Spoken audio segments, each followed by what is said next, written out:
వచ్చే ఎన్నికల్లో TDP party ప్రచారం కోసం ఏకంగా విమానమే కొనుగోలు చేశారట జూనియర్ ఎన్టీఆర్. నిజంగా ఈ విషయం ఇప్పుడు సోషల్ మీడియాలో ఎంతో వైరల్గా మారుతోంది. జూనియర్ ఎన్టీఆర్ ఇప్పుడు టాలీవుడ్లో నంబర్ 1 హీరోగా తన సత్తాని చాటారు. ప్రపంచవ్యాప్తంగా తనకు తిరుగులేదని నిరూపించుకున్నారు. ఇప్పుడు మెల్లమెల్లగా తన ఇండస్ట్రీలో కాలు పెడుతూ సోషల్ మీడియాలో సంచలనంగా మారారు. మరి అలాంటి తారక్ ఇప్పుడు రాష్ట్ర రాజకీయాల్లో కీలకంగా మారుతున్న సంగతి తెలిసిందే. ఇప్పుడు సోషల్ మీడియాలో ఆయనకి సంబంధించిన విషయాలు ఎంతో వైరల్ అవుతోంది. అందుకే ఇప్పుడు టీడీపీ పార్టీ ప్రచారం కోసం ఏకంగా విమానాన్ని కొనుగోలు చేశారట తారక్. ఈ విషయాలు ఇప్పుడు సోషల్ మీడియాలో ఎంతో వైరల్గా మారుతోంది. జూనియర్ ఎన్టీఆర్ ప్రస్తుతం ఒక పక్క సినిమాలు చేస్తూ తన రాజకీయాల్లోకి రావాలని నిర్ణయించుకున్నారు. అయితే అధికారం కోసం కాదు, ప్రచారం కోసమే. ఇప్పుడు తాజాగా ఒక ఏరోప్లేన్ కొనుగోలు చేశారట.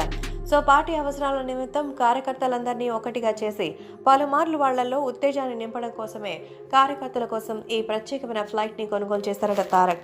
జూనియర్ ఎన్టీఆర్ ఫ్లైట్ని కొన్న విషయం తెలిసి అందరూ ఆశ్చర్యపోతున్నారు. ఇతర పార్టీల వాళ్ళు కళ్ళు తేలేస్తున్నారు. మిగతా వాళ్ళలో ఇంత దమ్ము ధైర్యం ఎవరికీ ఉంటుంది? పార్టీల కోసం కోట్లు ఎవరు ఖర్చు పెడతారు? వాళ్ళ స్వార్జితం స్వలాభం కోసం పక్కన వాళ్ళది కూడా లాగేసుకుంటారు తప్ప ఒకరికి పెట్టాలంటే మనసొప్పదు.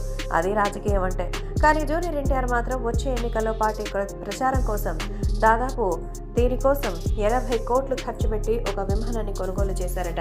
ఈ విషయం ఇప్పుడు సోషల్ మీడియాలో ఎంతో వైరల్ అవుతోంది.